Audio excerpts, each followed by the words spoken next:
Hi guys.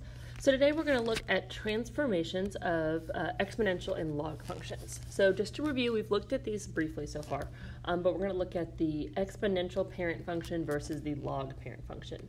So your exponential parent function, if the base was greater than 1, it showed growth and had this general shape. And then the points on there that we're going to transform, exponential, the parent function goes through 0, 1, because anything to the 0 power is 1. It goes through 1 comma whatever the base is, and then it goes through -1, the reciprocal of the base. Then it has a horizontal asymptote at y equals 0. Okay, and then your equation would be y equals b to the x. So again, that base can change without it being a transformation. It would just affect those original starting points.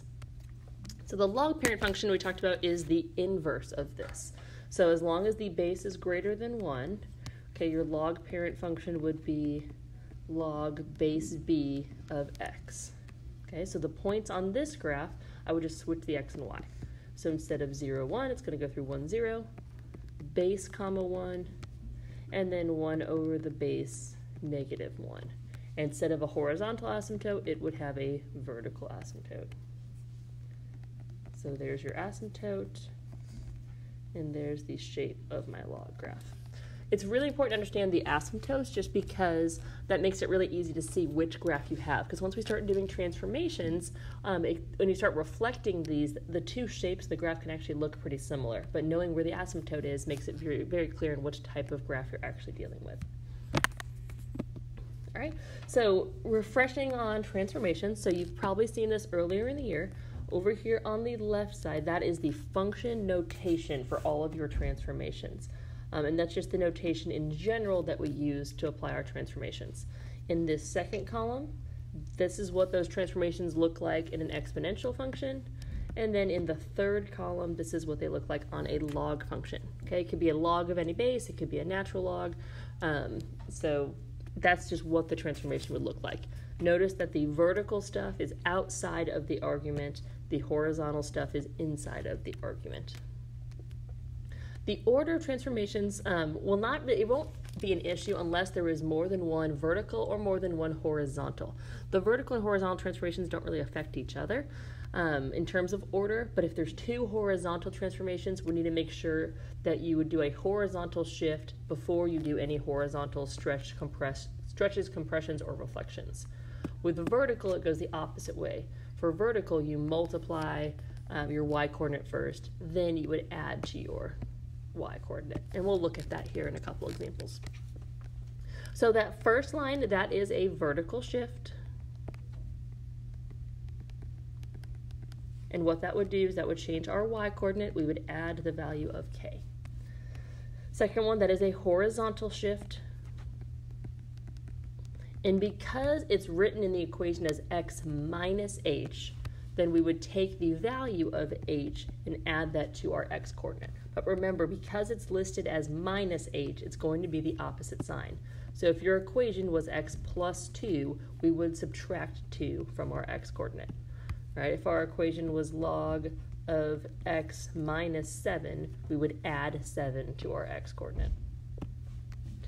All right, then reflections. A negative outside the f of x, okay, away from our x, is a vertical transformation. Vertical transformation is a reflection over the x-axis. Okay, negative on the inside is a horizontal change, and that's a reflection over the y-axis. Number multiplied on the outside, again, is vertical. That's going to be a vertical stretch or compression. Which one it is depends on the value of a. If a is greater than 1, it is a vertical stretch. But if a is in between 0 and 1, so if a is 1/2, 3/4, 2/3, then it's going to be a vertical compression. Okay, and what that would do is we would take the y-coordinate and we would multiply it by a. Okay, going back to those last two, reflection over the x-axis would be a negative y-coordinate, because again, it's a vertical change. The vertical changes affect the y. Reflection over the x-axis is going to change the x-coordinate. And then finally, if it's on the inside of the equation, okay, it's multiplying, that is a horizontal stretch or compression. But remember, your horizontal stuff is going to be backwards, which means that if a is greater than 1, this is actually a horizontal compression. And if a is in between 0 and 1, this is a horizontal stretch. So if you think back to that Desmos activity we did, if you move that slider, you could see the horizontal compression was squishing your graph closer to the y-axis. The horizontal stretch was bringing your graph away from the y-axis. And because these are backwards, what we would do is 1 over a would get multiplied by the x-coordinate. So what that means is that if my a value was 1/2, we would multiply our x's by 2. If our a value was 3, we would divide them by 3 or multiply them by 1/3. All right, so let's look at these actually on an example. So what we're going to do here is we're going to list what our transformations are, and I'm going to list them in order. We're going to see what it does to our coordinates, and then we're actually going to transform those points. So transformations here, the first thing we would look for is a horizontal shift. Okay, so if I look up in the exponent, there is no plus or minus. This does not have a horizontal shift. The only horizontal transformation is a reflection over the y-axis. So what that would do to our x-coordinate is it would make it negative. So whatever x-coordinates of my original graph, I'm just going to make them negative. And I should make that, let me make it the same color for you guys. Okay, now let's look at the vertical changes. Okay, we would stretch, compress, or reflect first. So there is a negative out in front, which means I'm going to reflect over the x, which means I'm going to have a negative y-coordinate. Then I also am going to shift down 3, which means that I'm going to subtract from the y-coordinate. But again, the order I'm going to go in is what's on here. I'm going to make it negative, then I'm going to subtract 3. All right, so I'm going to look at the original points on my graph. The original points for an exponential parent function, 0, 1, 1 comma the base, so 4 is the base, and then negative 1, 1 over the base. Now this extra point here, you don't have to do this point. It does help you kind of see the shape of the graph a little bit better, but you can get enough of your graph just from those first 2 points. Then you also need to have your asymptote, okay? And a y equals asymptote is going to be affected by the vertical changes. So let's go ahead and apply these transformations. So 0, 1, I'm going to make the x-coordinate negative. Well, that's still 0. Then 1, I'm going to apply the y-coordinate transformations. So I'm going to make it negative, then subtract 3. So negative 1 minus 3 is negative 4. All right, same transformations. I'm going to make the x-coordinate negative, negative y minus 3. All right, negative x-coordinate, negative 1/4 minus 3 is a negative 3 and 1/4. Then y equals 0. What is negative 0 is still 0, but minus 3. So what that would mean is I'm going to have an asymptote down at negative 3. I'm going to plot those points.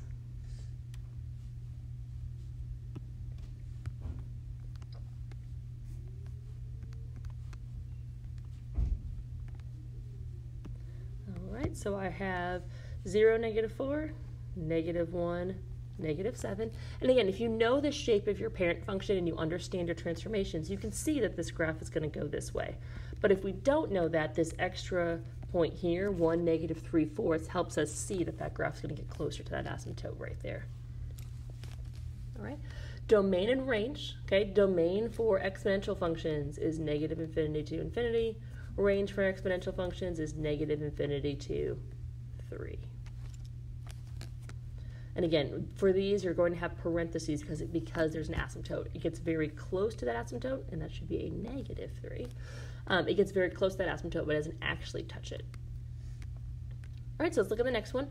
Same idea. We're going to look at what transformations we have on the x-coordinate, then we'll see what transformations we have on the y-coordinate.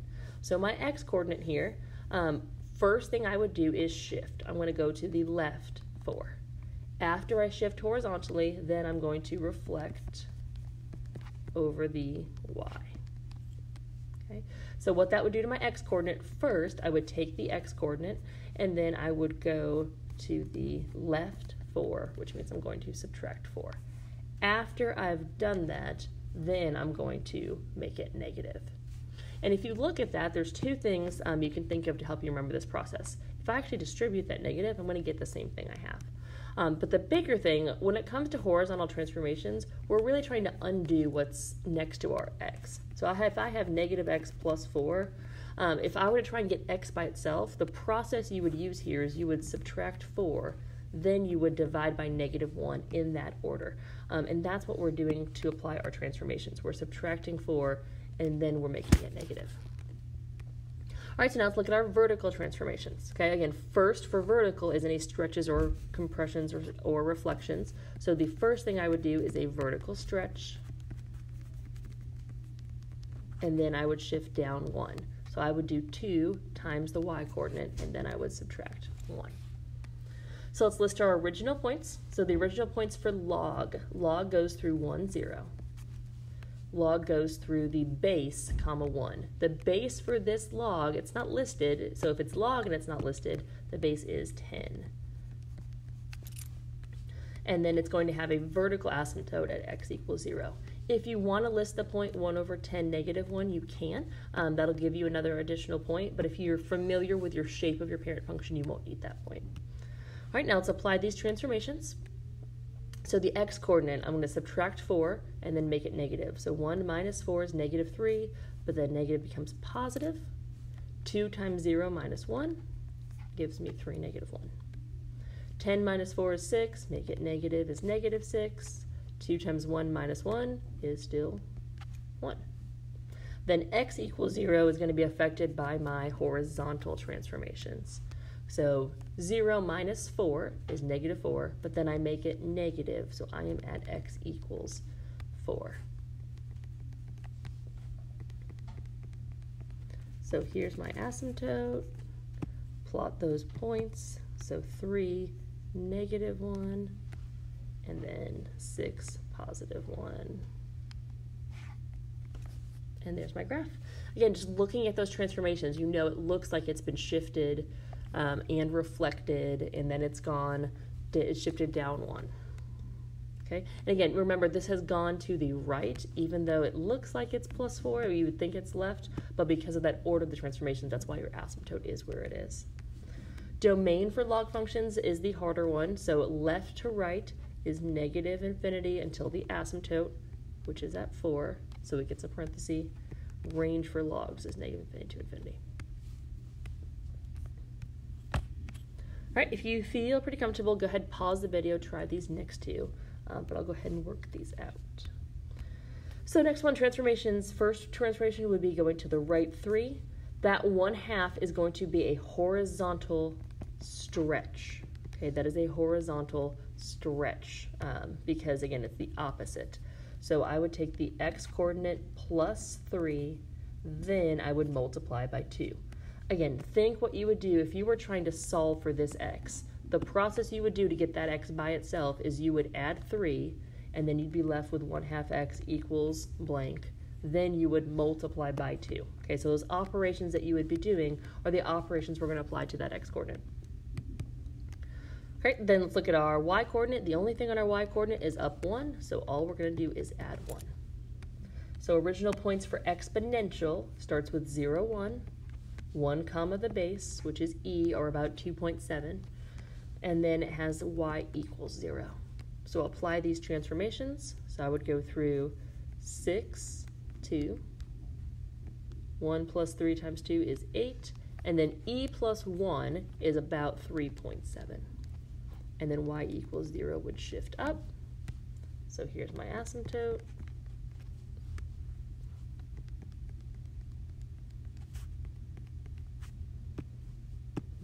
So I've got 6, 2, 8, 3.7, and here's my exponential function. So domain, negative infinity to infinity, range is from 1 to infinity. All right, last one, log graph.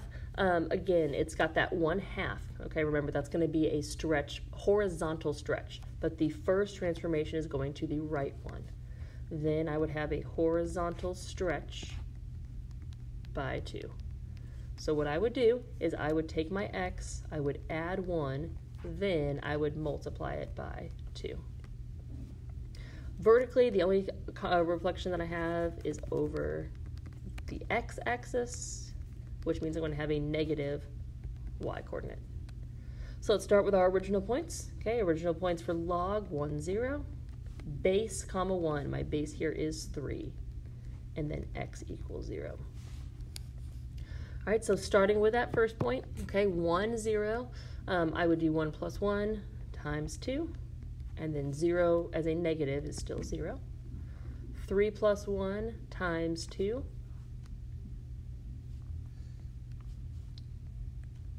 and then negative 1.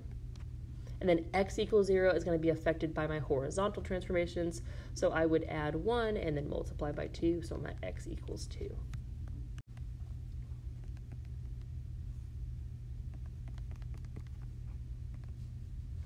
So here's my asymptote,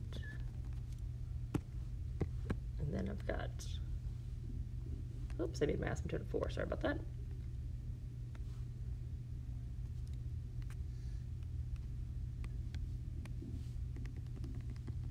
There's my asymptote, going through 4, 0, and 8, negative 1. And there's your graph. Okay, domain is from the asymptote with a parenthesis to infinity. Range is negative infinity to infinity. So when it comes to these graphs, you can pay attention to is the base. Okay, so in this case, my base, if it's between 0 and 1, you have to remember that is actually also going to be a reflection on your graph. So we talked about that, how if the base is less than 1, it's showing decay. Okay, so we're still going to use those same points, but using that negative point actually is probably a good idea because it'll be a little bit easier to graph. So transformations here, I'm going to the right 2, so I'm going to do my x-coordinate plus 2. Then vertical transformations would be a stretch, and then down 1, so I would do 2, sorry, stretch, there's 3. 3 times y minus 1. So original points, 0, 1 for exponential, 1, the base, but again, since that's a little harder to graph, we can use negative 1, the reciprocal. So negative 1, 2 is an original point. We'll go ahead and apply those transformations. So I'm going to be at 2, 3 minus 1, 3, 3 times 1/2 minus 1 is still 1/2, and then negative 1 plus 2, 5. And then I would also change that asymptote. Originally it was at y equals 0, so that's going to go down to negative 1. And then just make our new graph.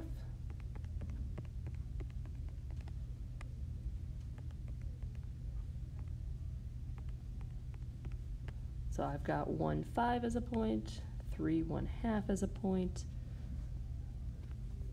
2, 2 as a point. So here's my graph. Again, it's going to look like a reflection, but it's just because that base. And if you think about that, okay, if I did 2 to the negative x, 2 to the negative 1 is 1/2. That's why those two things will look similar. All right. But what I actually want to do now is just solve for the domain algebraically without drawing the graph, just because this concept's going to come back once we do solving equations. Okay. One of the things we talked about with logs is that the argument, which is that thing here in parentheses, it has to be a positive value. So in order to find the domain, what we can do is take that argument and make it greater than 0, because that's what has to be true. And then I'm just solving a basic inequality. So negative 2x is greater than negative 6. When you divide by negative, you flip the sign. So in interval notation, that would be from negative infinity to 3. It is a parenthesis, because remember that's where your asymptote would be. Now I do want to look at this one. This is not something you would need to graph, but I do want to just review how to solve these quadratic inequalities, because it's been a while since you guys have seen these. Typically, I think the easiest thing to do first is find your zeros. Okay, so my zeros here, if I factor, my zeros would be at 4 and negative 2. What I'm going to do is I'm going to plot those points. Okay. What this inequality is actually asking you is, when is this parabola Greater than 0 means above the line y equals 0. Okay, so that's saying two things. When is that function positive? And also, when is it above the line y equals x? So if I were to y equals 0. So if I were to graph it, the answer to where it's above that line, okay, is going to be basically this section of the graph and this section of the graph. If your graph looked different, it'd be a different problem, but we know that that's about the shape of this graph. If we're not sure what that graph looks like, there's two things we can do. One, we can follow the rules we learned back when we did our polynomials. All right, looking at end behavior, I know my end behavior is going to be positive and even, so I know my ends are going to be up here. I also know that none of those factors were squared. They were all raised to the first power, so I'm not going to bounce, it's going to cross. Okay, so that's one way I could find my answer. The other way I can find my answer is by plugging in test points. Okay, and we're going to do that using something called a sign chart. And the sign chart is just positives and negatives. So in order for your graph to be greater than 0, it's going to be positive. The only place your graph can switch from a positive to a negative value is either at a vertical asymptote or at a 0. Okay, there are no vertical asymptotes on a quadratic, so we're only going to fill in these values. So what I'm going to do is I'm going to pick a random test point that falls somewhere in this range. Okay, let's say I pick -7. If I plug in -7 for my x's, -7 minus 4 is a negative number. -7 plus 2 is a negative number. And if I multiply a negative times a negative, it is going to give me a positive number. So everything to the left of -2 is going to be positive. Then I look at -2 to 4. Okay, if I pick some random test point in the middle, like 0. 0 minus 4 is a negative. 0 plus 2 is a positive. A negative times a positive will always give you a negative. All right, then I pick something to the right of 4, like 12. Okay, 12 minus 4 is a positive. 12 plus 2 is a positive. If I do a positive times a positive, I'm going to get a positive value. So that's telling me that this graph is going to be positive until I get to -2, then it's negative until I get to 4, and then it's positive. Okay, again, you know that using what you guys have learned about polynomials, but this is another way to find those values. Since the original question was asking for that function where it was greater than 0, we're going to list the positives as our answer. So -infinity to -2 union 4 to infinity. And that's the interval where that graph is positive, which means it's in my domain. Now this is not something you won't see a lot of this in here, but again, I did really want to review how to solve these quadratic inequalities because it's been a while since you've done them. All right. So the last thing is just writing the equations. The biggest thing to be careful about here is this is specifically going to talk about order, okay? So we have the function f of x equals 2 to the x, and we're going to transform that. So what it wants us to do first, it says a reflection over the x-axis. So if it's reflecting over the x, that means I'm going to have a negative out in front of my function. Then it says followed by a translation to the right 4. Okay, so after that, right 4 is going to be -4 in my exponent. And that's my new function. Now on that one, the order didn't really change. But on this next one, the order here is going to be really important.